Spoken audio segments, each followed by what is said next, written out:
નમસ્કાર દર્શક મિત્રો, હું જપન શાહ, કાનમ એક્સપ્રેસ ન્યૂઝમાં આપનું સ્વાગત છે. જોઈએ આજના મુખ્ય અને મહત્વના સમાચાર.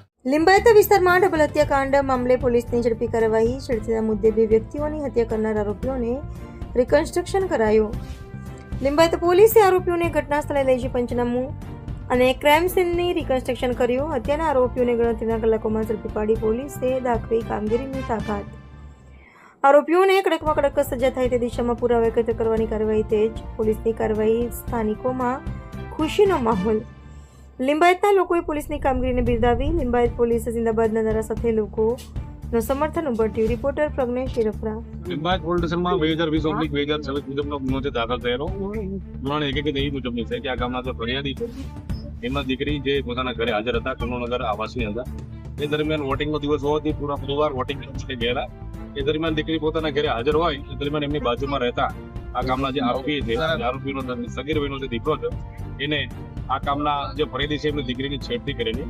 જે બાબતે આ કામના જે ફરિયાદી છે એ અને એમનો પરિવાર જે આ કામના આરોપી છે એના ઘરે ગયેલા અને આ બાબતને ઠપકો આપેલો કે તમારા દીકરા દ્વારા અમારી દીકરીની છેડતી કરવામાં આવેલ છે. જે બાબતે બંને પક્ષ વચ્ચે રકાચકી થતા અને બંને પક્ષ વચ્ચે ઝઘડો થઈ ગયેલો.